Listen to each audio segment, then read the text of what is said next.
You know, it's a fun fact I learned that your body only knows it's suffocating because of CO2. So if you're breathing in any other gases, uh, your body is breathing them in and you just don't realize it. So you just slowly, like, you just get like lightheaded and pass out, but you don't go, if you were in a room full of helium, you would be breathing normal as far as you Until you could pass tell out. because your brain is not Hmm. panicking about it. Interesting. I did not know that. The more you know.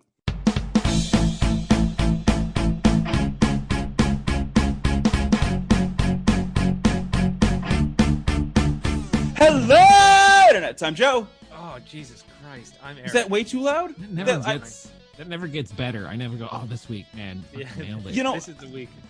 I've switched microphones and set up so many times that, like, I don't know what's going on. Clearly, I had some technical difficulties. Turns out downsizing and then just, like, assuming your setup's going to work doesn't. But whatever. Welcome to the show. This is episode 480 of Just Cool Enough.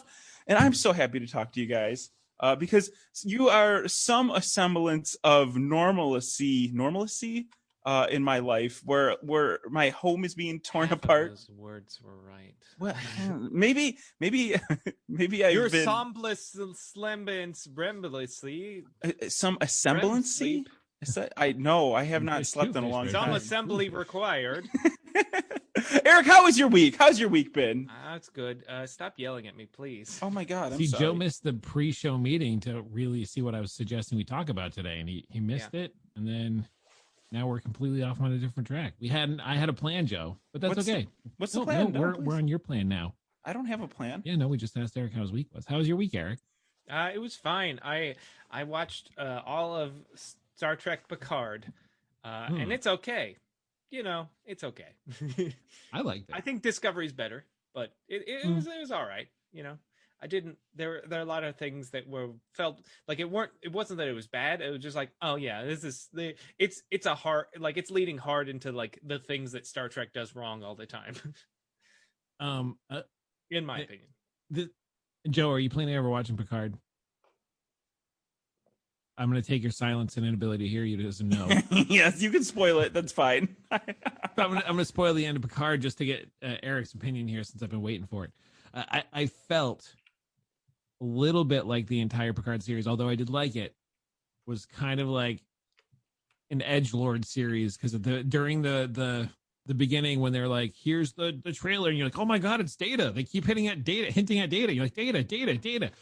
And they're like, no, not quite. You're like, Data? And they're like, no, yeah, no. And then at the end, they're like, here's Data. He's dead. Yeah. Why did you spoil it? Well, he's been dead since. I mean, for 20 technically, years. he's not living. But Yeah. like you didn't even say spoiler warning. Like, I mean, come You on. said I could spoil it. I said I'm going to wait for a moment. I mean, Data died in one of the movies, but yeah, like, I mean, I knew that they were that. I mean, I didn't think that he was only going to be any more than a guest on a couple of episodes. He filmed all this stuff in an afternoon and then got tacos and went home, which is what I assumed. My problem was that with the show, without spoiling it, I felt like it. I wanted Not that it matters anymore. You just like, yeah. they had their warning. I liked. I think what they were going for. I just think they missed the mark. The idea of Jean-Luc Picard has spent the last, like, I guess 14 years in the story, like, sort of like he quit the Federation, has been living on his fucking chateau, and it's like him realizing that like he's like, I'm old and I'm not long for this world, and there's so much that I failed at and I need to make right. And I love that idea. I think it doesn't really hit the mark. But I like the idea of like Jean-Luc Picard taking inventory over his life and realizing all the things he let slip by. What? You look like you have a question, Joe, but because you haven't watched it, you don't know what to ask. yeah, I feel like there's a natural pause there for me to follow up, but I have no intelligent follow up because I didn't watch it. Yeah, it's fine. I think they didn't go too. I was worried they were going to go super hard with like cameos and stuff like that, but I think they did a fair amount. They balanced it well. Brent Spiner has a cameo in a couple of episodes that he probably filmed in an afternoon. They have Commander Riker and Deanna Troi show up for an episode, and that's great. 7 of 9, I know they teased that in the trailer. I liked what they did with her, and I honestly I want more of her story, because her story in the show seems so interesting, and I was like, I want to know what she's been doing. Like, that seems like all the stuff they talked about of what she's been doing. I'm like, I want to see that show. So, Ike, do you agree with Eric? Do you feel the same way? We got Joe's mic up and working, so he can contribute so much to the conversation. I'm coming in a little bit frazzled, if you can't tell. I mean, again, I liked the series because I was trying to go in with like fresh eyes, and not trying to be like, oh, it's got to fit the universe. So I feel like it was kind of it was well done. I agree with Eric in some respects that like I feel like they could have done more with it. There's a couple of more things about the end that I didn't spoil that kind of leave me like. Yeah, there were aspects of it I liked. I think overall it's an enjoyable show if you like Star Trek, but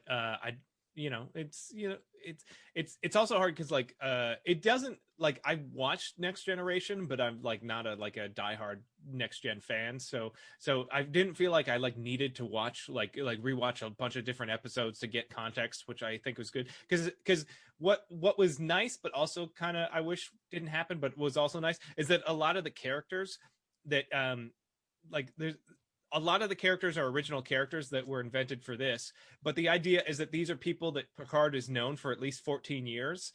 So it's like they have to show up to this person, then do a flashback of them knowing each other and him fucking up their relationship, and then fast forward back to the present of him trying to repair their relationship, which happens like 3 or 4 times, which I get it. At least this way, it's not like, it's Ensign what's his face from this one episode of the Next Generation. And it's like, I hope it doesn't do that. It doesn't. They did some mini episodes too, which I feel are key to watching. Like sometimes I feel like mini episodes are tacked on, and a couple of them are. But the other problem that I have is like one of the mini episodes is like key to understanding the entire like plot that's outside of Picard, like the big story that's going on in this universe. And they're like, well, we're just going to mention it in the main episodes. By the way, we have a mini episode you can watch if you want more, and if you don't watch it, you just kind of miss a whole bunch of crap. That's I kind of like, I like the sort of mini episodes because I can do fun stuff. I remember between season 2 and 3 of Battlestar, there was like a mini series of like, because they're being occupied by Cylons, and it was great, and it told some story, but it didn't matter. But like I didn't know that about Picard, but Discovery had a very glaring one in the 2nd season where like it was like previously on Discovery, and then the previously is the mini episode. I was like, I remember they were like showing it. I was like, I don't remember this fucking episode. What are they talking about? And then I looked it up, and it's like, it was like one of those like mini episodes where one of I was like, okay, that makes sense, because like I've never seen that fucking. So wait, episode. hold on. Like, what is this mini episode? Is it out of sequence? Is it just like a capsule episode? Like it's in the season? Like how would you find it? They released them online, and they were putting them out like weekly. And the one I'm thinking of has to do with like the robot occupation and like resistance that happens with these robots, which is are we talking about Battlestar or Picard? No, because we're those sound Picard. very similar. So in Picard, there was a similar robot uprising, and they kind of go into like how that started, but they talk about it in the show, but they kind of allude to it. And then they went through this one mini episode. You're like, okay, now it makes more sense. I get it. Yeah, I kind of love that though, because it forces you to like, if you're a real fan, you're gonna watch it here and there. Yes. But it's because there's an episode of Discovery where it was like previously on Discovery, and it's this mini-sode where Ensign Tilly like meets like some alien stowaway on the ship, and then like stuff like that. And I'm like, what? I don't remember this fucking episode. And then it's like, it's a mini episode because that character that she met that was a stowaway comes back, and she's like, hey, I know someone who can help us. Nothing like reoccurring characters that only show up once in the main storyline. So I was like, wait, what? Did I miss an episode? Are they out of order? Because sometimes, you go on to like a Netflix or whatever, and it's out of order, and you're like, fuck. Yeah, it's like, is this some weird, yeah, is this some weird storytelling thing that I'm not familiar with? Or like sometimes like you'll be like it'll be like, do you want to start the next episode? And it'll start it and you're like, no, I'm good, I'm done watching. And then come back the next day and then it'll be like, we'll pick up where you left off, and then it'll accidentally skip an episode. That happens sometimes. I was like, is that one of the things? I was like, oh no, it's some weird one shot that they did. I always have to have the conversation because I don't remember what I watched until I start watching it and I'm like in the universe. I'm just like, Sarah's like, what do you remember? I'm like, the guy where there was a dog and they pet it, and like, that wasn't really a plot point. I'm like, yeah, but you know, that happens in every episode, Joe. It was funny because my mom never watched the last Star Trek movie with Piccard and stuff like that, which, spoilers, it's not very good, and also Data dies in it, and that's the only thing that matters. And she was like, I feel like I should watch it because they keep referencing it. And I was like, I don't think so. I was like, and I explained the plot to her. I was like, hey, I don't think so. And then now I've watched Piccard. I was like, yeah, you don't have to watch that movie. Nothing about it relates to the, like, just literally the one thing about Data, and that is just the bit at the end where Data sacrifices himself to save Piccard. Like, that's the only thing from that movie that matters. So like, oh, well, I'm gonna go anyway. I'm gonna speak over it. And to Joe, to get to your point about watching things, like, I'm not gonna say photographic memory is not really a thing, but like, I'm pretty good at remembering storylines, so I can stop watching a show and then pick it up 3 months later and be like, oh, we were on episode 4. I remember what happened. My wife cannot do that. No, I can't. She's like, oh man, I can't even remember. We have to start over again. I'm like, that's 4 hours of content that I have to go back and rewatch before I can get back to where we left off. Why even watch anything if you're just gonna forget it? Every time, yeah, anytime I'm like, I should rewatch like this episode because it's been a while, I'll start it and I'll be like, I remember everything that's going on right now. I'm just gonna skip forward. See, I know it's been 4 years, but I remember all of it. Like, that rarely happens to me. Yeah, that rarely happens to me. And then even like, I rewatched The Witcher, and Sarah's like, don't you remember any of this? I'm like, I don't remember any. No. The only part I remember is I made a lewd comment. Well, not even lewd. Like, there's a part in The Witcher where like a baby dies, and it was really sad for like everybody, right? So like, a baby died, and it was like a sad moment, and like, people are sitting there taking in the moment, right? And I'm just like, they shouldn't bury that baby so close to the shore. The water's going to wash it away. And like, that's what I said. And it caused a huge argument. That's the only thing I remember from the first season of watching The Witcher. That's it. Mean, first off, you're wrong because that's not lewd. How is that rude? It's not. Yeah, no. But you're right that like burying anyone on a beach is a bad idea. That's what I'm saying, right? And like, so like, Sarah and I got into this argument about it because it was like not a I don't know.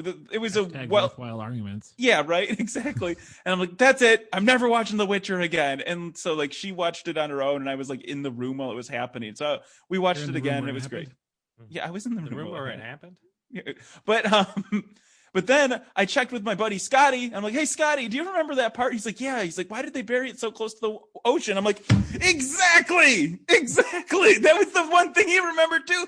Why would they do that? So just like relationship advice. Don't comment on where people bury dead babies in front of your wife.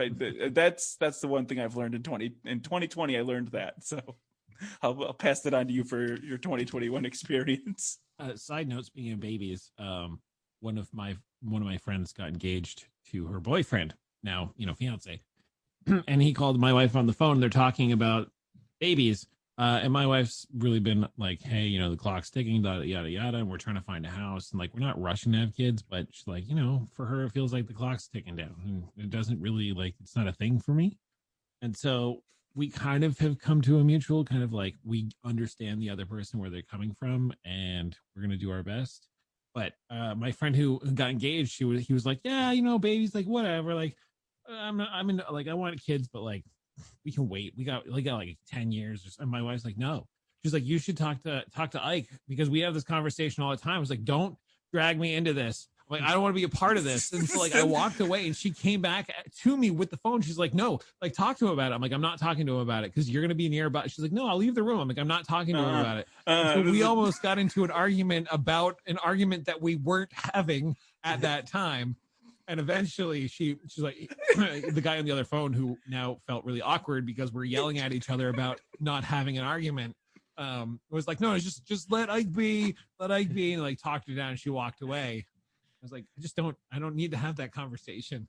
I Yeah, that's when somebody's pre-mad at you for a conversation, like maybe take a couple deep breaths, because I've had that happen too, where like Sarah's like looking at me all mean and stuff. I'm like, what did I do? And I'm like, oh man, I must have done something wrong. And she's like, I had a dream and you did this. I'm like, oh, okay, well, yeah, no, that was my bad. Sorry about that. But if people are ever pressuring you about like having kids or whatever, and you just don't want them to bother you about it, my strategy, I actually told my mother-in-law, and if she's listening to this, I'm sorry I told you this, it was terrible. I said I would rather gouge my eyes out with a spoon than have a baby. But you see, that argument, regardless of what it is, with other people, you can have that argument when it's your wife is not an argument that you can have. No, don't take that argument. Yeah, you take the knee on that. That's always take the knee. That's why I was trying to talk this down, because I knew where it was going to lead with her if I tried to have a conversation with him, because he's a very kind of man's man kind of stereotype. And I'm like, I know what I'm going to end up saying to him, which is not what I need to be saying around my wife. So you played 4D chess over here. Speaking of data, 4D chess. Oh my gosh. What else happened in your week, Eric? You watched Piccard. You sat around and did other things. I started playing RimWorld again. That's what it was. What is RimWorld? Tell me more. It's no, it's Why? RimWorld. I don't know what RimWorld is. Sci-fi porno. It's a colony management game. It's Ooh, similar that sounds to like fun. it's kind of like Dwarf Fortress, but a lot more approachable. You got a group of people. They crash land on a planet, and you've got nothing, and you build up and you build a base, and you try and survive, and like random things happen to you, like okay. And But you like, just gotta like survive. Why'd you get drawn to that game? It's like The Sims in that sort of like same thing of like it starts, you don't know where it's going to go, and there's always something happening. There's always a goal. You're like, okay, well, food, like winter's around the corner. We don't have a lot of food stocks. I'm going to need to send somebody to go hunting. Shit, so and so's got caught the plague, or like this person died. So his wife is just like literally in a catatonic state and won't do any work. Like she just can't move. Like she's so like shattered. Like great. So now we're down 2 people. So now there's like only 3 people left to do all of the work to prepare for winter. And like that sounds pretty awesome. Yeah, it's like Dwarf Fortress or those other things, or like The Sims, where it's a story generating thing where it's like because I was doing a thing on stream where I had a character show up. I was like, please help, I'm being chased by these bandits, and I'll join your colony. I did, and then I was like, I see you're going to be pretty useful, and then immediately like she wasn't useful, and then like it's just like you'd be like, and you'll like equate stories to these people. Like her name was Linda. I'm like, fucking Linda every fucking time. Like she got like torn apart by like my colony. Like the first day a cobra, like it started me with a Yorkie, and a cobra killed it like first day, and I was like, great, first death. So I buried it, and I was like, hey, it'll be okay. Did you bury it by an ocean? Because that's a bad idea. No, there weren't any oceans. But then a panther mauled one of my people to death. And I was like, fucking like a great. Space Oregon Trail at this point. Yeah, it's got a lot of that. So I was like, great. Now we're down to so like I buried that guy next to the Yorkie, and I'm like, great. I don't know what to do. Can't you just like decompose their body and use them for food or something? I mean, people get very upset if they eat human meat. They know they don't, unless they've got the cannibal trait. They get very upset, and it can cause very large negative moon debuffs that could lead to serious psychological problems in the future. Okay. So it's not just like Space Haven where you can just Soylent Green. You don't have to tell them it's people. They know. Even if you put it in a NutriPaste dispenser and turn it into NutriPaste, they know it's human meat. Because they're the one that chopped it up. That would imply that they knew what human meat tasted like beforehand. I think I would know. I'm pretty sure I would know.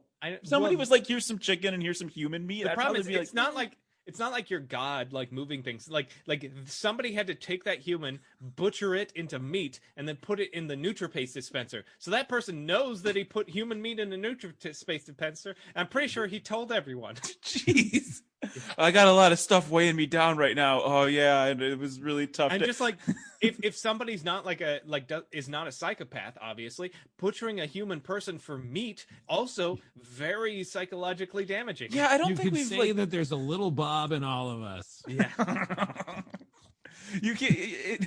I don't think. Yeah, I don't think we've evolved to like eat each other. You know, unless it was like really a bad time. Like, And that's not evolution. I mean, people will eat each other, but we haven't evolved to be able to do that because it will you can physiologically change your body. It is a viable thing that you can do. You can kill people. You can hunt down other other towns, raiders. You can hunt them down and butcher them for meat if you want to do that. But you will suffer the consequences of that. For a minute, I forgot you were talking about RimWorld, and I was just living in the real world. And it was long enough for you talking about it where I wrote down cannibalism as one of our tags for this week. So, listen, we're not talking about Army Hammer. I don't know what that is. Is that a Warhammer spinoff? No. But yeah, it's just a baking soda.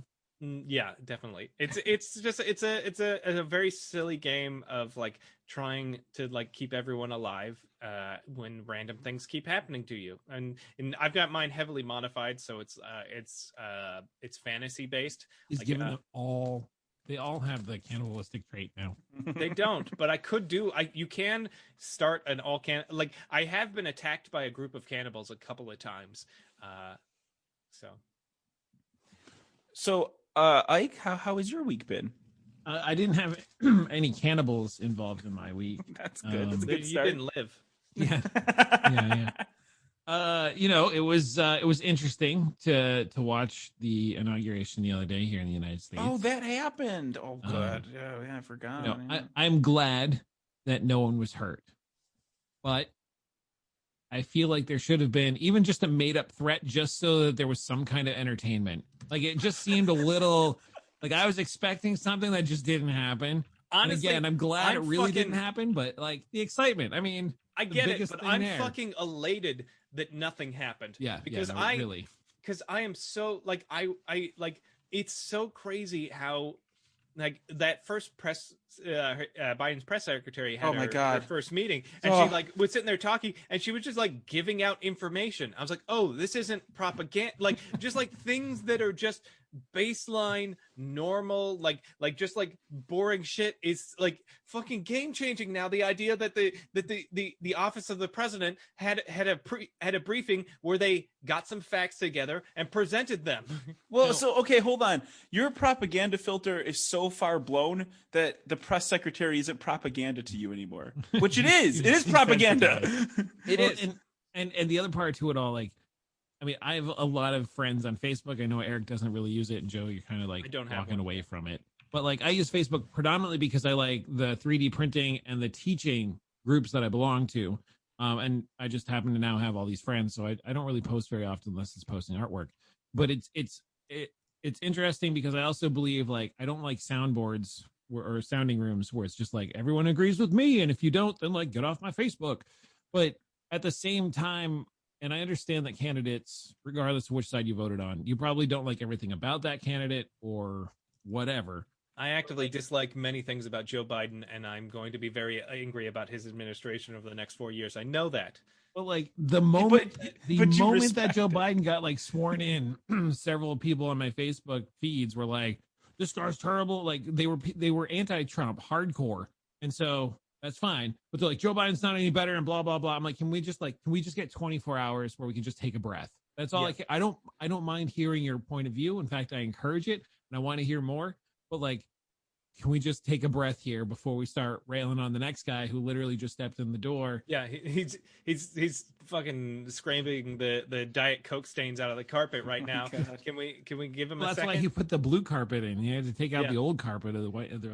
All the COVID all over that carpet. Yeah, it's just it's crazy because the first press conference of the Trump administration was Sean Spicer saying that President Trump had the largest inauguration crowd ever. Like literally, that was the first thing was him like saying it, like angry at the press for reporting that not a lot of people showed up to the inauguration, and that was the start of it. But see, and that's true. Okay, so like and that's the level we've been at for 4 years. I feel like, and so now we're at like an acceptable level of government propaganda that we've grown accustomed to over a century. Well, and that's it seems like, refreshing. That's exactly it. That's exactly it. Like I was like, oh man, like I was weirdly. This is the weird part about this whole inauguration. I was weirdly emotional, like watching this happen because just because the last 4 years have been so tumultuous, but like weirdly emotional and weirdly passionate about America when I'm watching this inauguration, and I listen to the press secretary. I'm like, good, this is all good, and like, you know, the whole thing was a big display, and that's what I was thinking about. I'm like, this is all propaganda, but but I'm okay with it just because it seems so normal. Like, it doesn't seem nearly as bad. It's not as it's not that it's not propaganda. It's not as insidious. And filled if with. you're gonna feed it to me, do it subtly, vitriol. so I believe everything you're saying. Yeah, at least if you're gonna make propaganda, make it good. A spoonful of sugar helps the medicine go down. Yeah, but it's hard for me not to say the rest of the song when you say the lyrics. Like, my whole everything's screwed up. But that was so weird. Like, I was teared up, you know, seeing these American flags and that poem, holy shit, and that Lady Gaga like singing the national anthem, and that national anthem was so good. Oh man, like I'm not even like a fan of like national anthems to be sung, but like that was like a really moving thing. And there's actually a really good breakdown of that I'll link it in as my one of my plugs here. But yeah, it was so good. I feel at least comfortable. Like, I feel like we've all been like exhaling for 24, 48 hours, basically. I think I've said it like a ton of times. I don't know if I've said it on the show or not, but I was like, I just want and I know it's an incredibly privileged place to be at as a straight white man. But there used to be a time where I would go days without thinking about who the president was. The last 4 years, not a day's gone by where the information of who the president was has not been at the forefront of my mind so that my mind could grab it. I would just like 24 hours to go by within the next 4 years where I don't think about actively who is the president of the United States. And that's a very privileged, stupid thing.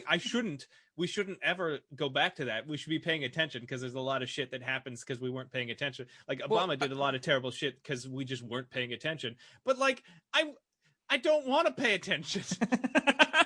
But it is our job to pay attention, though, as like as an electorate, as a nation. If we want, and I think that's the problem, is that we got too comfortable not paying attention to our government, and then it went fucking haywire, and then we're like, oh shit.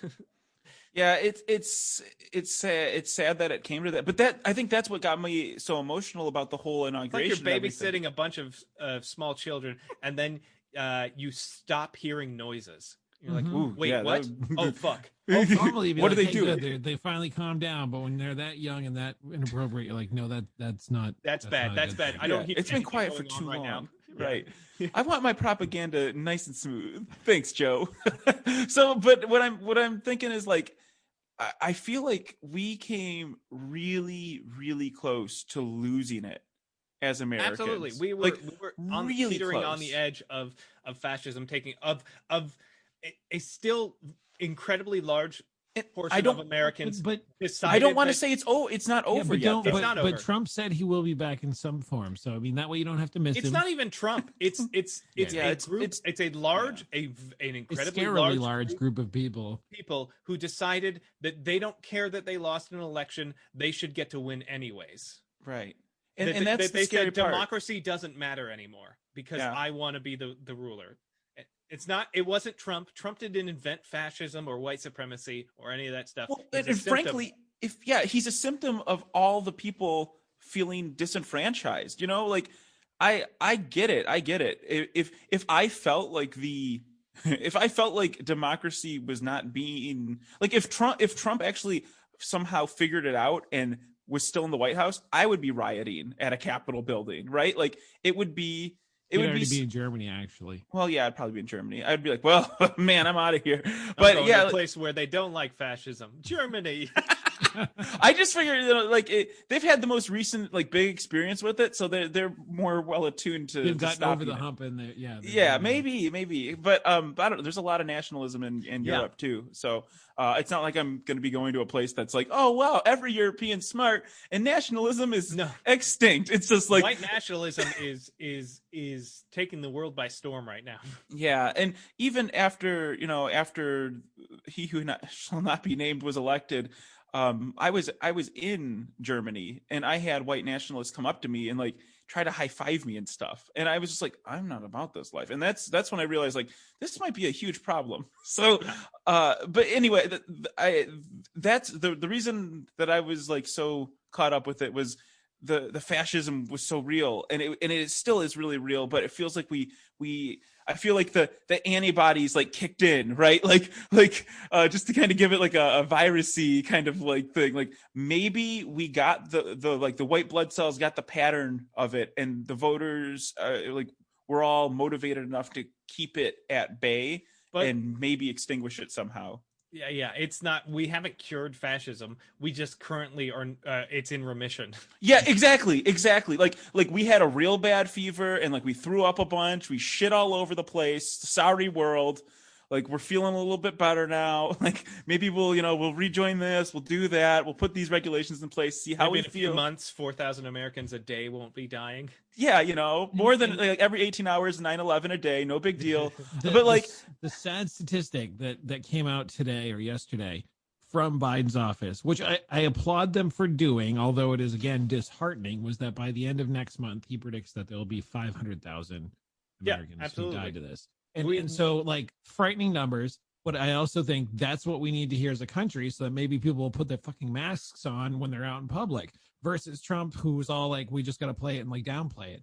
Yeah. So I was kind of like happy to hear that they're like leveling it with us, and like this is scary shit. This is what's going to happen in the next month, and we can tell you that this is going to happen. And it's not like maybe we'll be able to stem it back a whole lot. Like you got to like really turn it around, as opposed to like, yeah, don't worry about it. Like just go out to it. It's going to magically disappear by April. Just you watch. Yeah. I didn't say which April. So we're kind of talking about this is actually down as one of my topics, and I just wrote down this. I wrote brand USA, because I'm talking to a lot of like Europeans and people out of Asia, and they're like, hey, congratulations, you're back, okay, it's a lot of these people. I feel like they're giving us like a mulligan, like, hey, you elected this guy. I mean, we all of us European people in the union, we all fucked up at one point in history. So it's nice to see like you're like the rest of us, but we're also cutting you a break because we've been there. I feel like that's kind of what I'm feeling right now. I mean, white nationalism is rampant, and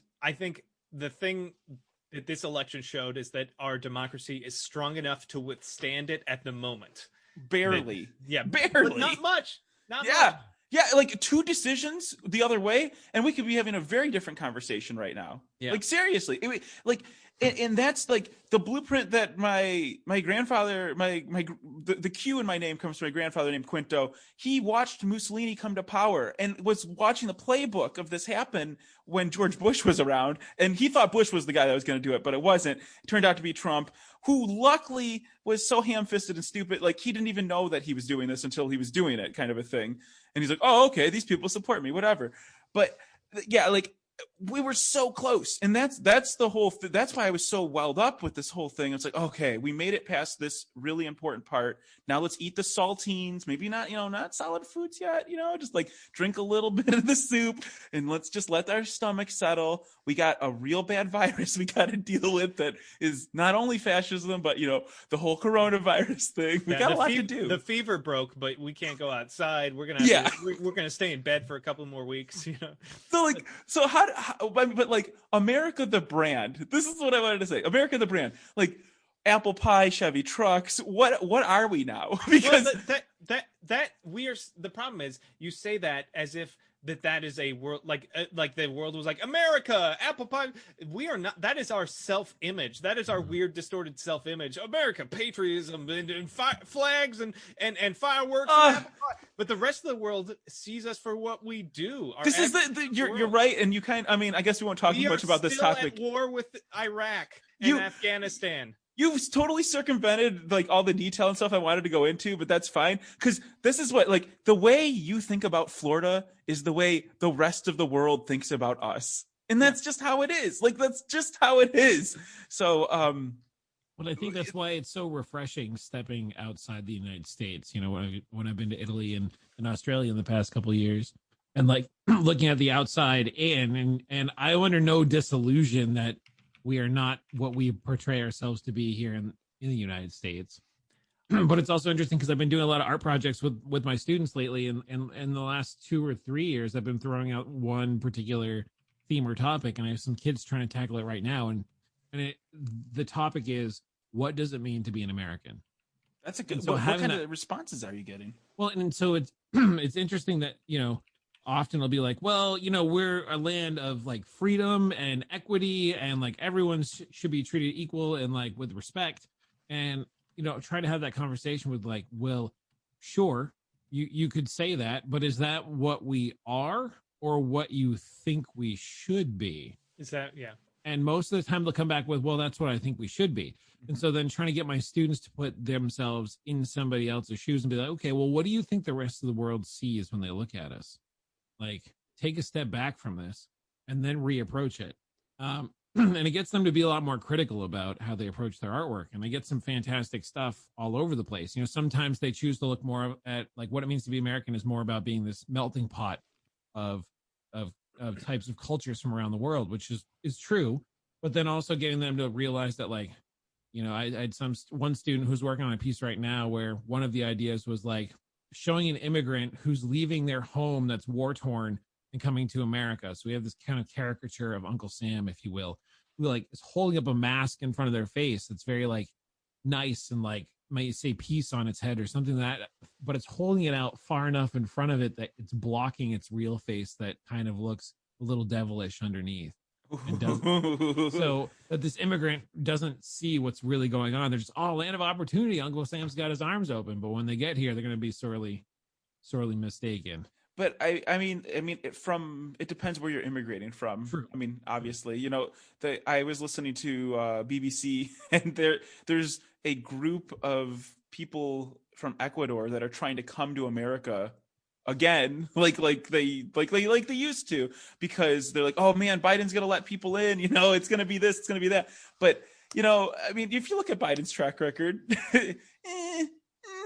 I'm glad he's there, for sure. Glad he's there, but he's not. He may not aggressively, like separate families from their children. He cage people. And not write down who their parents are so they can never go home. Right. Yeah. Like at this point, he's probably not gonna open up the border. Yeah. Yeah. So it's like, but like that was the rumor going around. Like, oh, Trump's gone. Now we can just go through the border. It's gonna be fine. It's like the fences are still there, man. Like it made me think like how lucky we are to be born where we're born and just have the, like you said, the privilege, Eric, to just be here right now, because there are so many opportunities available to us. And if we were born in Ecuador, in some place Joe, that was war. Yeah. Joe, are there opportunities? So you're leaving the country. Do you honestly think that America is a land of opportunity? That is an opportunity. It's hard to leave North Korea. I absolutely, there are opportunities here. I honestly think America is a good country. I do, but we are very flawed right now, and I am in a very privileged place. I think people are just aware of how flawed we are. I think America has always been flawed. I think America is the best it's not the best it's ever been, but the past like few decades have been like 90s, 2000s, like is probably where we at our pinnacle, which is saying a lot. Because I think the American dream has always been a lie that we've told the poor to get them to not rise up against the rich. I think our income inequality is greater than it was during the Civil War. Mm-hmm. I think we are in a worse place in a lot of ways than we ever were. Yeah, absolutely. But I'm just saying there are other.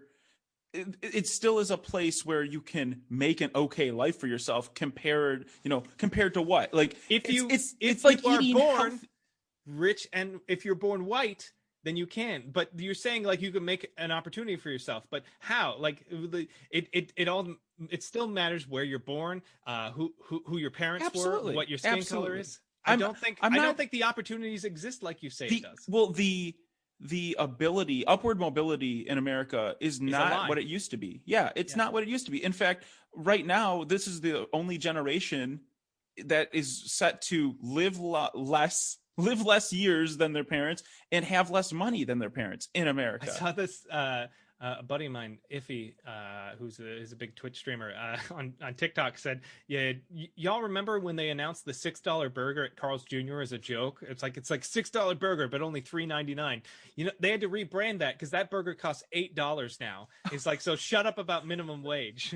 It's like if we could live for the $6 burger now being $8 at Carl's Jr., then we can give people $15 an hour." Yeah, it's. I mean, there's so many things that are out of whack, but that's what I'm hoping that these last 4 years and just the stress lets us reevaluate and become a better version of the America we think we are. Because that's the thing. It's always been here. It's always been here. It's just never been prevalent, and it's been egged on by social media. And I mean, like, I will say I disagree with you. I think it's really never been here. I believe the rich have always pushed the lie of the American dream in order to get people to work here and give up their labor so that they can get richer. To that point, fun fact, in the last year, according to Forbes, there have been 44 new billionaires here in the United States. So yeah, the rich can get richer faster here in the U.S. Damn straight. Whereas you get your $600 stimulus check, they can. But there was a time after World War II where this was the place to be. The 50s, 60s, up until like the Carter administration, and then we went through a thing, and then because we went post-war, we became industrial.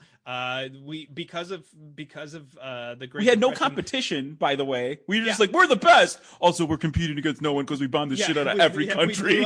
We blew up everyone's infrastructure, so we're the only ones making things. And also, we put in so many safety nets because of the Great Depression that everyone had a quality of life that was, and then all the children of those people, the baby boomers, were born into that privilege, got to the point where they didn't need that privilege anymore, and stripped that privilege and took the legs out from under. Yeah, everyone. They're like, well, I didn't need it, so you did need it. Fuck you. I didn't need. I'm pretending to be a baby boomer right now. Yeah, I know. I'm pretending to yell at that baby boomer. Yeah, I know. It's hard to contain that though. It's funny. Like, I saw this thing. Like, I didn't realize three of almost all the presidents except for Barack Obama, like the last 5 presidents, were born in the 1940s, and most of them in 1946. Like that's really weird. So Trump, they all came from the Clinton, same year. Bush, 1946. Yeah, that's the problem. It's baby boomers. It's they were born into incredible privilege, then they got rich from it, and they said, I did it all by myself. Fuck you. And we're feeling that now. Wow, this show took a really weird. I don't know. There's a lot of pent up energy. This is why I didn't here. want to talk about it. When I know. You were like, it's like that's why I want to talk about Piccard and Rimworld, because the second you mentioned politics, I'm gonna. You know what? I'm gonna yell about half truths that I heard on TikTok. You know what? You can always edit this out, Eric. I can, but I'm not going to because I'm lazy. But I appreciate you starting to edit the show. On the completely different to finish off the week, I finished watching. What was it? My Hero Academia, the 3rd season. Finished that, and I finished watching Sabrina because that ended, and that was terrible. Don't waste your life. And we're watching Disenchanted. Hey, that's my good friend. We're watching Disenchanted right now on Netflix. Wait a minute. Hold on. Who's your good friend, Eric? That's kind of a joke. Kiernan Shipka, the lead actress of the Sabrina, the titular Sabrina. I was a part of an improv team, and she got added to the improv team. I never once performed with her because she only performed like 1 or 2 times, and I couldn't be there. But she had a birthday party, her like 20th birthday party, like a year ago, like in 2019 or whatever. And she invited the improv team, and I got to go to that birthday party. So I got to meet her very briefly at her own birthday party. That's kind of cool. Yeah, it was funny. Like, it was like I took a friend. It was the most surreal Hollywood party I've ever been to. It was nuts. I think I've told the story about it. And it was very weird. Did you actually? So yeah, I do remember you telling the story about it at one point. Mm-hmm. But it was weird watching parts of Sabrina because she's supposed to be 16 or 17. Clearly, as Eric just mentioned, she is 21 now. But there are definitely like some sex scenes in there with her involved in it. And although they're not showing any body parts, just it felt fucking weird because it can you're be like, the weird character's like sometimes. 16 or 17. Is this child porn? It's not really, but like I don't feel comfortable watching this. I have a This problem is- with that. Like there's like when like in Game of Thrones in the last season when Arya starts like has sex, I'm like, I don't know if I'm comfortable. I know she's like Macy Williams is like 23 or whatever at that point in her life, but I'm like, and her character I guess is like 19 or whatever, but I was like, she still looks like she's 14, so like this is gross. Well, apparently even the camera people were like uncomfortable with Yeah, that I was like, scene because I like, was well, just we've like, known her since she was like this big. yeah, and I now was like, she's- please, I was like, please don't show me Arya Stark's naked chest. Please cut away from that. I don't want to see it.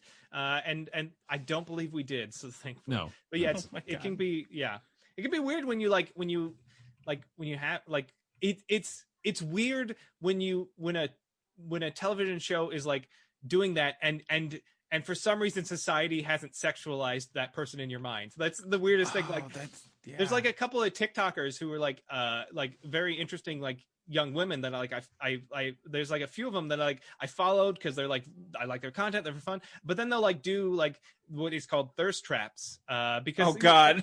and a lot of it is because they're like it makes me feel confident, it boosts me, it makes me feel better about myself. I don't have a lot of confidence, so I do it, and I'm like you're 19 and I can't watch it, like, and I'm not gonna be like stop doing these thirst traps. I'm like I'm gonna not follow this person because I'm 35 and I don't feel comfortable watching a 19-year-old do this. I mean, like, yeah, you're just not the demographic they're going Yeah, for. I was like, and I get that. This content is not for me, clearly, but there's plenty of content for me.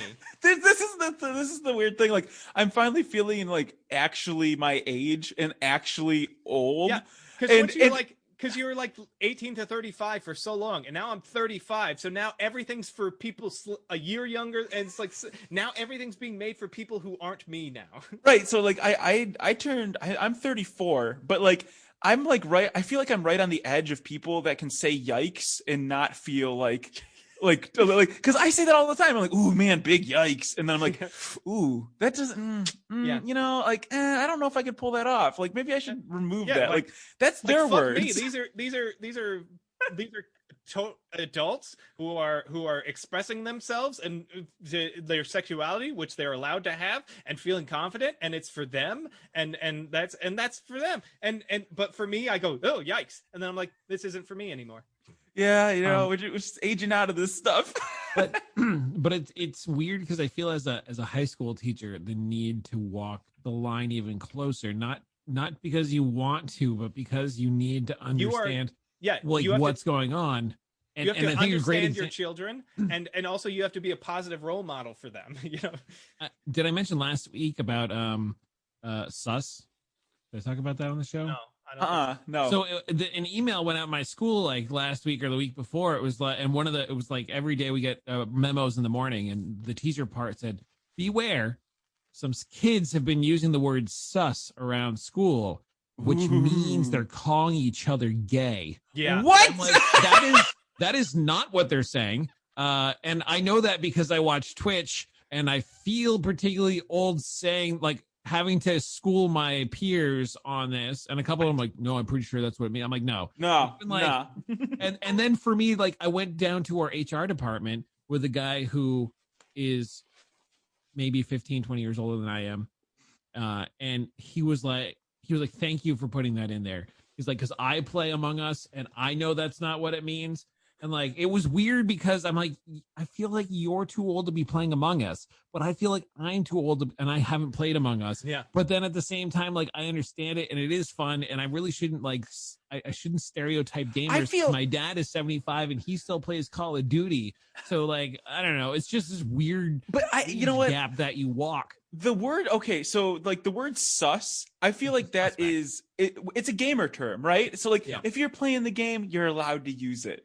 But like and eventually it'll enter the lexicon or whatever. No, but it has entered the lexicon. This is part of high school regular conversation. It's no longer written. It's this weird thing because like when we were kids, somebody like you would have like the way you talked in your high school, like the different slang you use, and occasionally like a kid would move in and would have a new set of things, and that would be the next cool thing. But now, because of the internet, it's so viral. Like as soon as like enough people start doing it, everyone starts doing it. It spreads all over the place. It's uncontrolled. So the language is constantly evolving. Slang is constantly evolving, and it's hard to keep up. The funny thing is, though, that the mentality and understanding of the kids that are in high school, middle school, they feel like these are our words.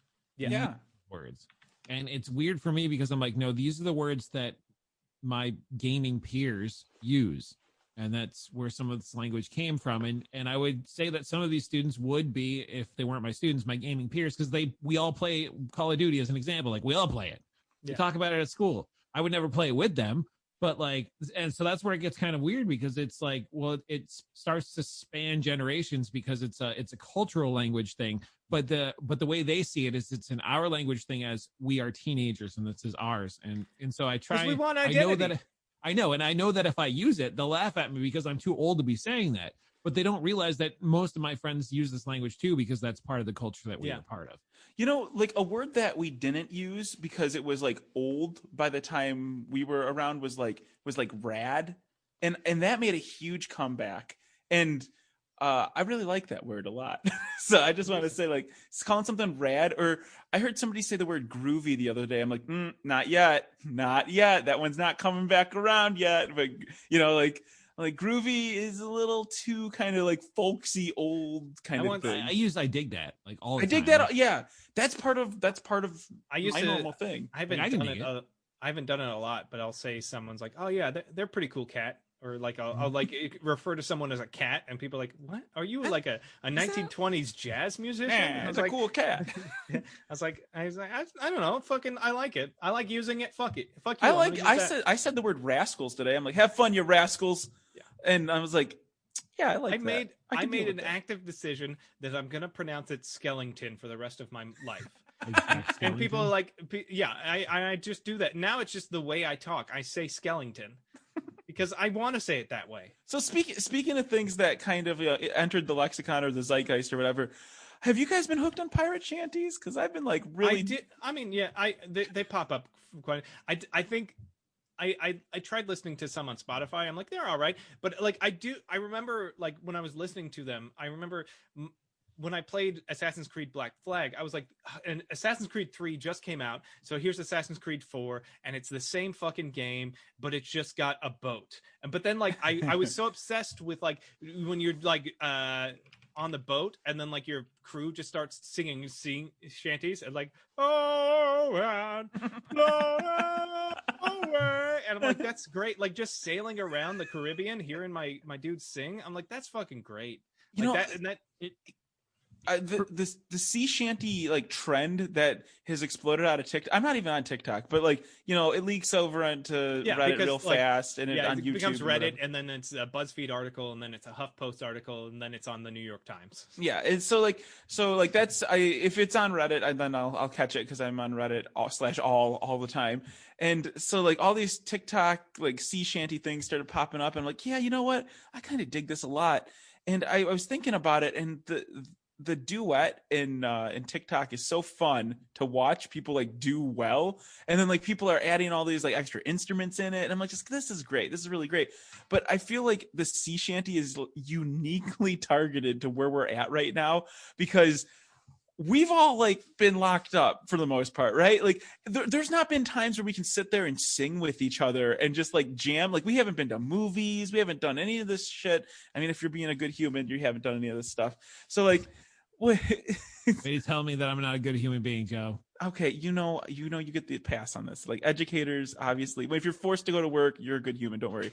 So like, like now I need Joe's approval to be a good human being. I do make these kinds of judgments, and you can write to me. It's joeqcar@gmail.com if you want it to be judged, and I will judge you accordingly. But like, the sea shanty, it scratches an itch that I have not been able to scratch in a year, and like, belting out a tune with a bunch of other people and just like feeling this like communal experience, it really speaks to me. And I think it speaks to a lot of people. And I think that's why it's exploding right now, because we've been locked up for so long, and these repeatable lyrics. There's like it's just something about being like the TikTok, like they've done that a lot. Like they did the Ratatouille musical. But the one I always really like is Grocery Store, the musical, because it's this guy, he's like pretending to be in a grocery store arguing with his wife, singing a song about how him and his wife are breaking up, and then people started adding to it. Like it's like suddenly it became like someone added the wife part, and then somebody added the kid and stuff,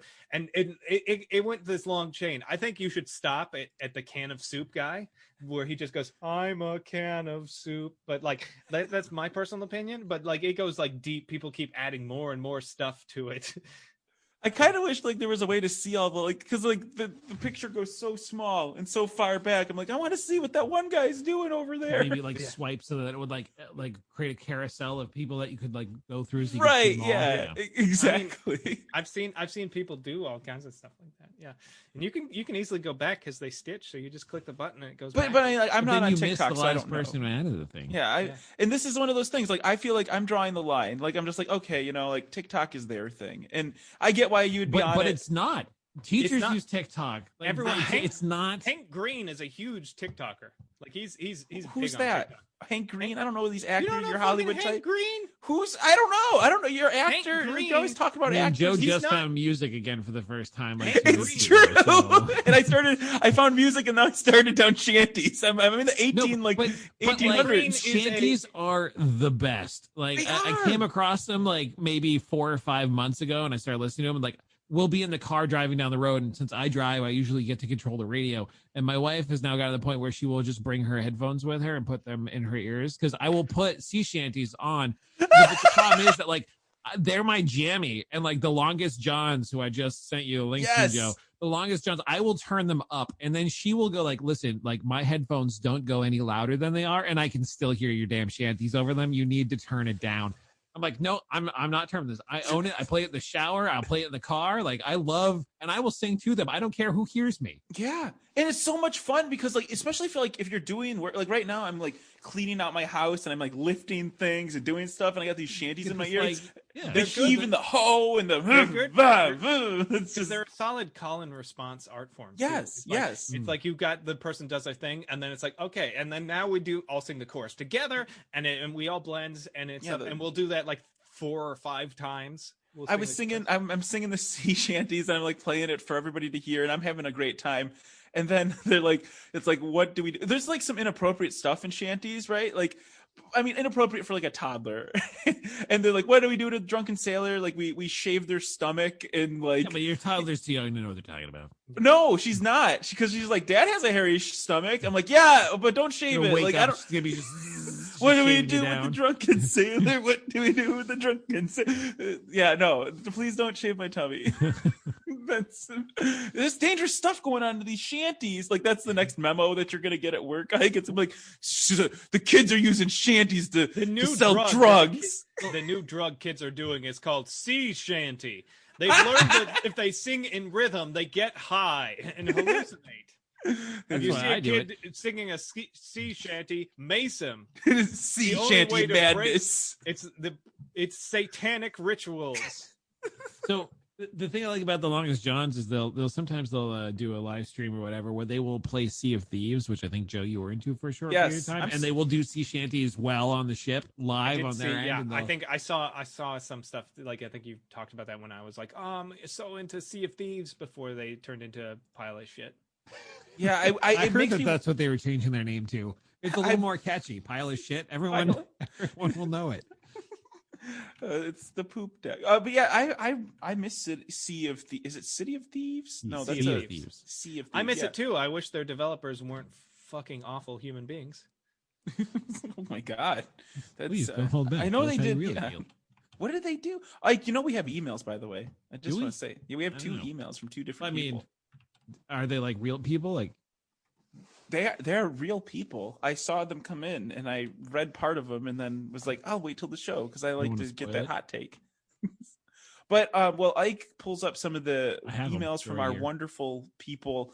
I just want to say why don't you guys give us a little rate review? We've been around for a Because while. we're only doing 2 more shows before you're gone, and the show never exists again. No, the show's gonna keep going, even though the schedule will get a little spotty here for a little bit. So we'll figure that out. We'll be in 3 different time zones now, so I think it'll be. I think I did the math the other day. At 4:00 my time is what, like, backwards for, it's like 6 hours. It was like 10 o'clock in Germany at the time. Right. So I'll just be doing late episodes. That's fine. And actually, it's less in the middle of my day kind of a thing. So it's at the end of the day when you have trouble staying awake. Well, I mean, I'll just caffeine up. That's how I did every Joe Q car show after 9 o'clock. So it's like, I'll figure it out.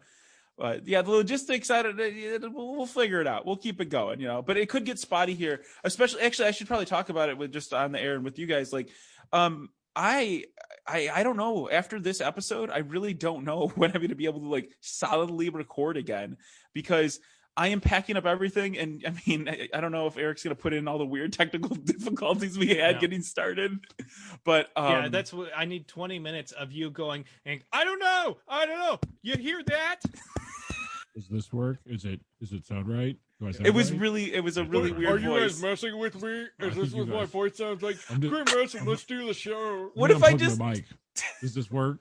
Nobody's going to understand this unless you put at least a little clip of that in there. Even better that they don't. Yeah. Yeah. Okay, fine. Whatever. Anyway, it's like we're going to release it as a mini-sode later. Yeah. So that way, the only way it makes fucking sense is if you go listen to it. Well, not only, like, you can't find it on the regular stream, you have to go to our Instagram, which doesn't exist. So, what do we got for follow emails? us on Instagram at Just Cool Enough, the show. Wait, what? Did you make one? Because I no, didn't make. But, okay. How else are they going to find us? Find us on TikTok. So are we're not same time next week, Joe? Is that what you're telling us? I don't know. We have to figure this out after we haven't done a show at the same time in 6 months. I know, we've been bouncing around. Radically different.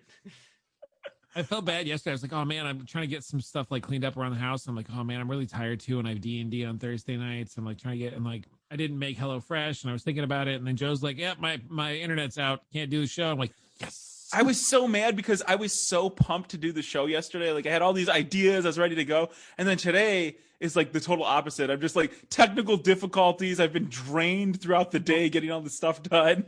I do want to say and this is because the people listening to the podcast can't see us, but I do enjoy your Bernie cosplay. Yeah. Yeah, I really. I have the green jacket. Like, I actually, like, I went to email that lady. I'm like, give me the gloves, lady. I want the glove. It's a second grade teacher out in Vermont that made these Bernie gloves. Many orders, and she hand makes all of them. She's like, I just can't. I can't do it. I was too late. It's the worst when you're like too late. Like somebody on Twitter posted this vape battery that looked like a pipe, like an old like pipe. I was like, I gotta buy that, but like everyone was like going to town for it. So like my order went through, but they ran out of stock. So I was like, I may never get it. And I was like, I could like argue and get my $12 back, but I don't care.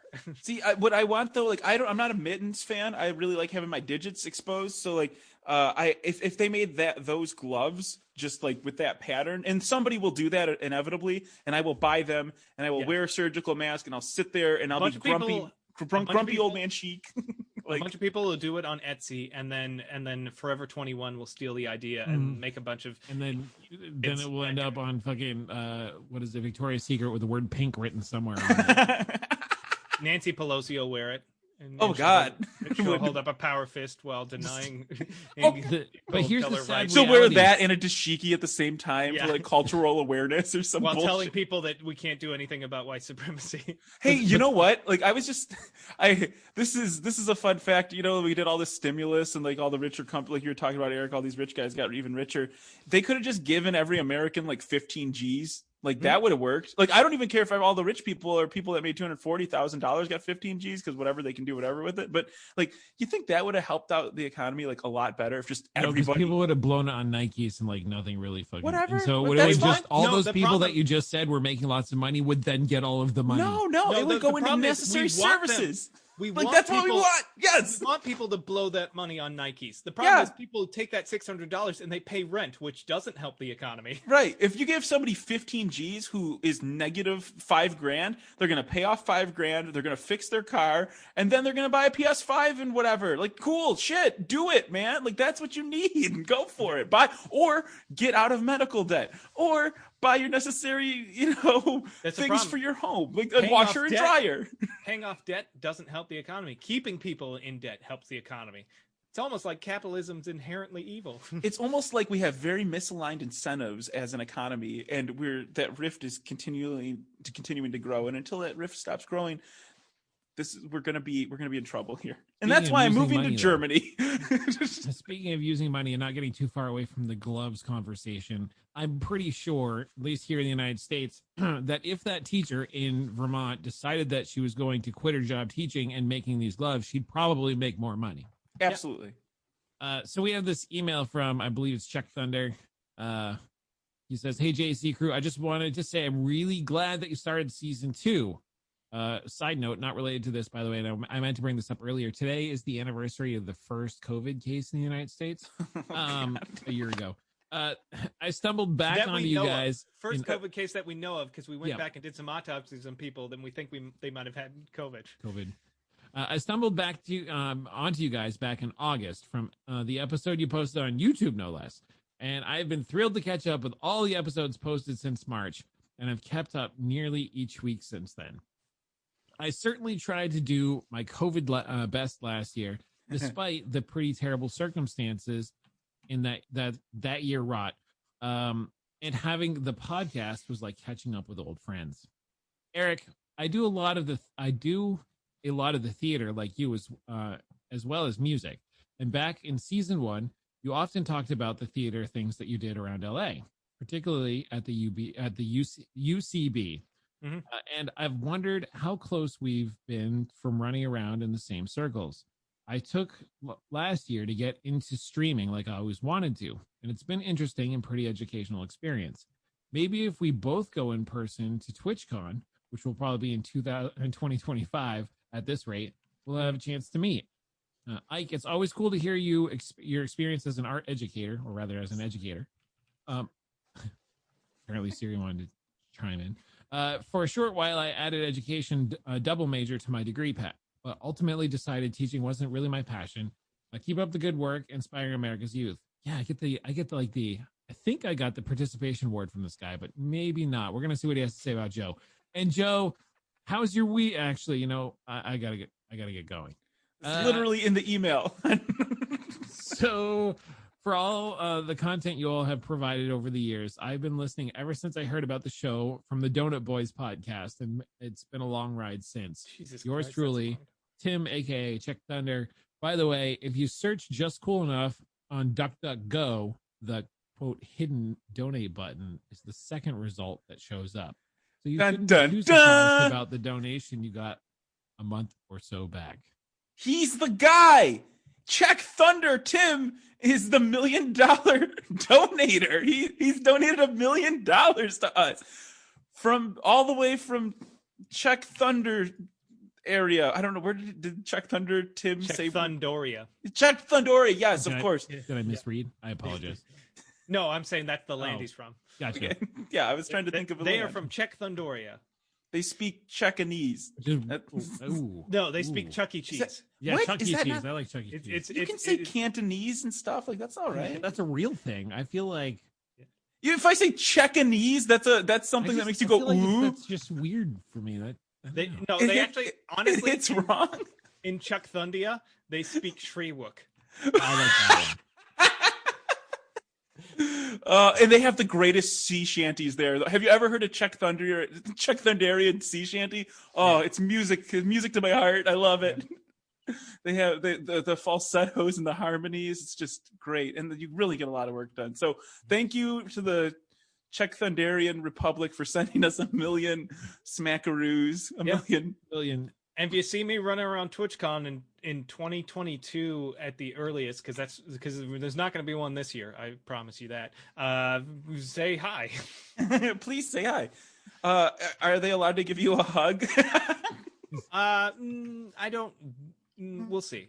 It depends how you smell. Is that the answer? Like, if you look like you're clean, can they give you a hug? Like, Did we try to give Eric a hug? Was that at the wedding? Did that Yeah, happen? I've known you two for a very long time, and still I'm like, I don't know about hugs. listen, I understand though. I'm like hairy and I smell like sausage all the time. It's kind of my No, MO. that I love that part of you. He doesn't smell like anything. Like he smells like there's not something there, and that's weird. The It's like absence. it's something about It him. does. It's something in It's his like eyes. ionized air. It's kind of You weird. you look into his eyes and you see nothing.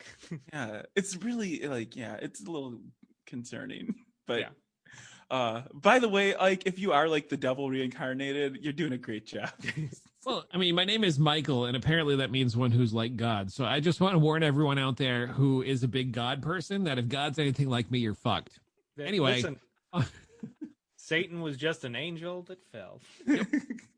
He wasn't. I mean, like, there's a lot of different rungs. And in that. honestly, he had some points. Like the idea that like God created the angels, and then he's like, I'm gonna create these dumb, like weird, like humans that are like that live for like a day and a half and fuck everything up, and they're my favorite. You're subservient to them. He's like, what the fuck? I've got the head of a lion and 15 arms and 7 wings. And you're telling me this like fucking weird These weird meat bags. meat bag that like murders each other because of shiny rocks are the chosen people? Fuck you. Yeah, no, that's what happened. And it wasn't even an apple either. It was a fig. It was a fucking fig that did us in. I'm sure of it. There's no apples where they say the Garden of Eden was. I'm just saying something's up. Something smells fishy about this. I was gonna read our other email, but I mean we're running low on time here. Do Are it. we running low on I'm not time? Just sure. do it, because this might be the last episode for a while. So let's give. Well, I mean, I was saying that on purpose because it'll make sense once I read this email. Okay. I know that at one point I was corrected on how to pronounce this person's name. I don't know if it's Hodash.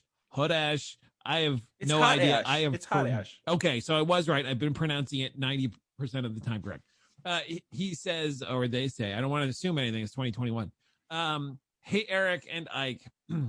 So with Joe fucking off to somewhere that isn't #America, and he wasn't sure what his recording schedule was going to be like, it's time to replace him. And who better replace him with than an Aussie? We're pretty much interchangeable. For every meatball in the spaghetti, there's a shrimp on the Barbie. For every man, there's always like, oi, fuck face. And for every mafia connection, there's a dingo ate my baby. I saw old mate Biden's inaugural today, and it's good to see the Cheeto gone and hopefully forgotten. I enjoyed my time when I visited the U.S. back in 2019, and I would consider coming back for another holiday if you guys can unfuck a few things. It's not going to happen. Can't. Yeah, sorry. Did you hear all the stuff we were just talking about? Welcome That's to not this going whole to fix episode. for your That's holiday, only- Hot Ash. Jesus. That's like the top of the iceberg. We're not even talking about what's under the water yet. Dirty Keep up little- the good work on the show. Looking forward to the big 500, which, you know, who knows when we'll make it to that. Cheers, Hot Ash. P.S. Every time Ike says, quote, we're going to read the emails, but we're out of time, I think of Jimmy Kimmel. Sorry, Matt Damon, but we're out of time, Joe. Yep. I don't know what that joke is, but he stole it from us. Yeah. So that's on the writers for Jimmy Jimmy Kimmel's, yeah. over there. So You should I call him tweet Jimmy and because I let him know. that we're upset about it. I'm very mad. I know Very some mad. of the writers. Also, can we please stop slandering, libeling, and making fun of Cheetos? Because they're okay. You know, like I actually like those from time to time. I don't. Yeah, I will say I'm not a big fan of Cheetos. I don't like them particularly. They're not a snack food that I enjoy. But they don't deserve to be associated with with fascist racism. I'm exactly like leave Cheetos alone. All right, that's what I'm trying to tell you. If They're you've learned- dangerously cheesy, but not seditious. Indeed, yeah, the opposite. Not of- insightful. yeah, dangerously not seditious. It's good. They're good. Wow, we've read our emails. Congratulations and thanks for emailing the show. If you want to email the show, you can email us at theshow@justcoolenough.com. Again, theshow@justcoolenough.com. That's where you can send us emails. Or if Also, you want to be judged by Joe, you can send it to, what was it? You just forget about it. But like, please, I don't want to judge you like too hard, but like, yeah, You find him on Twitter at Joe Q Car. He'll judge you there in front of everyone, in front of for all to see. Yeah, I think it's about time we start plugging each other. It's been a minute. Okay, yeah, sure. Oh, that's agreeable plugging right there. Yeah, why not? You know, sensual for you, plugging. since you're out of here, might as well. My plug for this week is there's a YouTube series. Actually, I'll just link the whole playlist for you. It's called One for All, and it's these D&D shorts they're pretty interesting. They're made by some Australians. They've done a few of them. They just did made by Hot Ash. I don't know. They've done about 10 of them or so, but they're fun. They're fun little D&D comedy short things that are pretty fun. They're pretty. What are they about? It's kind of like the idea is the premise is it's players playing D&D, and then you see like them playing it and also their characters, and it's mostly like the situations that you would get in when you're playing it. Like the most recent one that came out yesterday is called Rules Lawyer. So it'll be like this epic thing where like the warrior will go and like punch a person, and then this lawyer shows up. And he's like, actually, you used your action to drink that potion, so you can't use another action to punch unless you use your action to act. And then it reverses time. And then like that's the premise of that episode is every time they try and do something cool, the rules lawyer shows up and says no, and then it's like them arguing with their GM. But like so it's kind of like this like meta commentary on playing D&D. And it's fun. Like there's one where they literally just they murder someone for stuff, and then like that person's like wife shows up, so they murder the wife, and then like the cops show up to investigate, so they murder and then it just like ends up they keep having to murder people to cover up their first murder. Don't tell the whole season. Jeez. It's fun. It's fun. They're short. They're like 5 or 6 minutes, and they're pretty well done. Like, Ike, what is your plug for this week? To continue the not lost but found from last week and my old thing I used to write, there is I've been listening to it. Their specific song is called Hidden in the Sand, but it's by Tally Hall, TALLYHALL. I know we talked a little bit about sea shanties earlier. It's not a sea shanty, although you should check out The Longest Johns if you haven't done that. But this is kind of like I've been falling into like, I don't know, it's weird eclectic music lately that adds to do like the fringes of things that my wife doesn't enjoy listening to with me. But like this has kind of like a. I don't like it when you listen to Swedish death metal. It makes you all rowdy. It gets you all hyped up. Your testosterone goes crazy. BioShock Infinite has kind of a feel of that. Ooh. Like I'm talking about like some What is it called again? This one is Tally Hall, and the name of the song specifically that got stuck in my head the other day was called Hidden in the Sand. Hidden in the Sand. All right. Well, you could look for that on justcoolenough.com once Eric puts it on the website. Thank you, Eric. Very much appreciated. Assuming Joe adds all of that to the email he sends me. Hey, I'm doing the write-up still to make things easy for Eric because I appreciate his hard work and dedication. All right. You can give compliments in that voice and they sound disingenuous. This is great. Ike, thanks for showing up. I don't like. I sound normal, right? Of you to try. Disingenuous compliments coming to you via the weird voice. That should be the name of the show, Disingenuous Compliments, which has nothing to do except with the very end of the show, but that's okay. You know what? I like that. But the name I already had selected was Sea Shanties from But Czech you're not Thunder editing area. the show, Joe. Nobody cares about what you think the show should be called. I guess I could do whatever I wanted then. That's right. This hot pile of garbage is going to be the name of the show for the next year. Because do you want me to name it Hot Pile of Garbage? No, that's what Eric's going to name it. Hot Pile of Garbage, episode 481 coming up. My plug for this week is not a hot pile of garbage, although sometimes the thing that this person talks about turns into hot piles of garbage because this person talks about aeroplanes.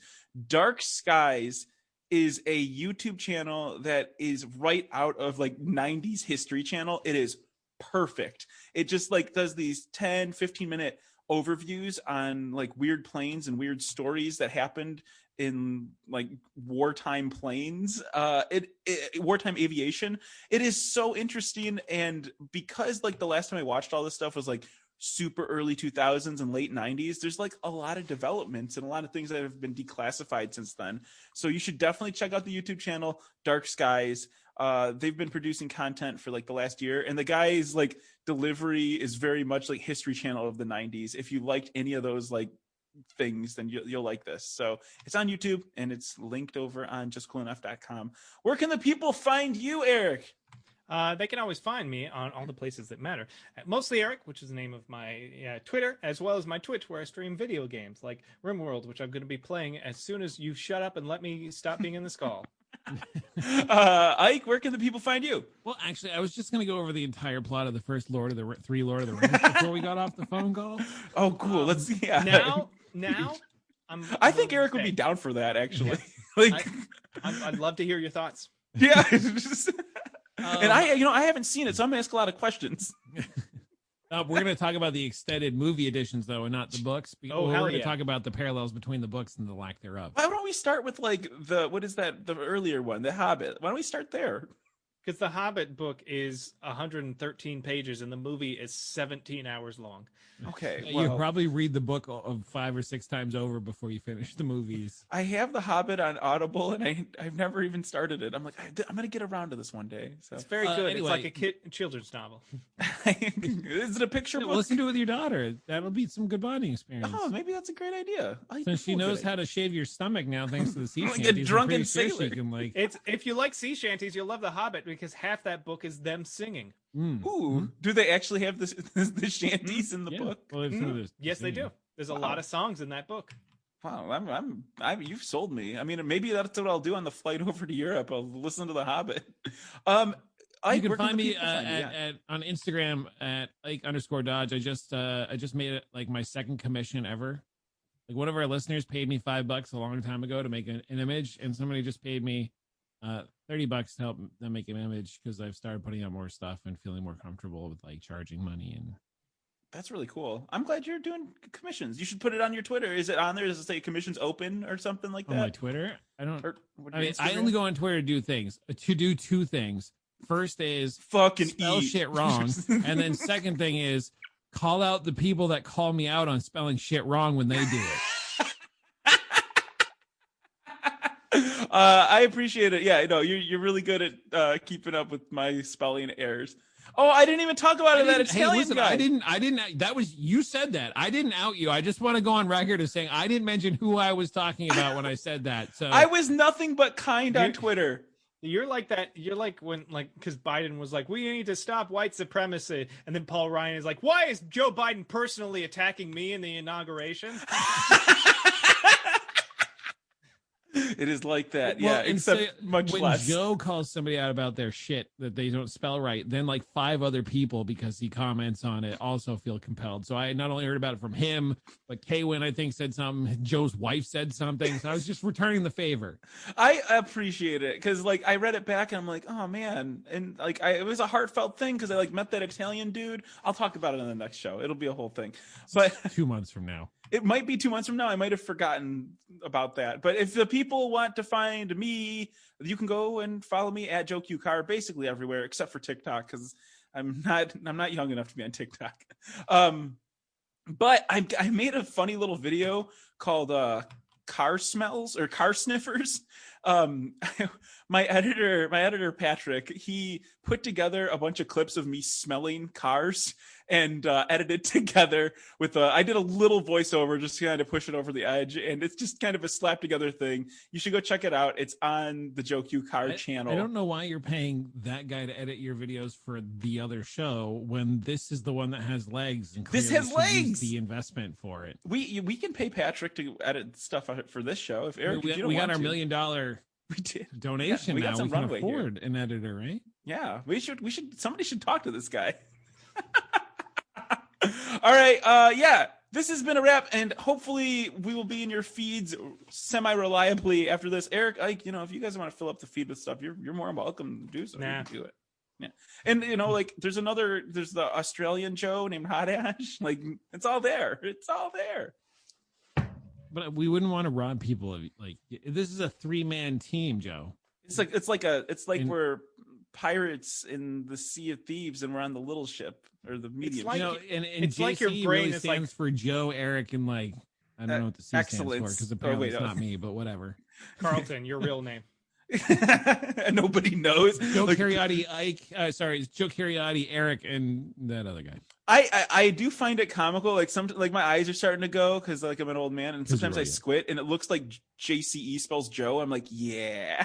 So I'm like, yeah, this is Subliminal messaging. It is. It's all.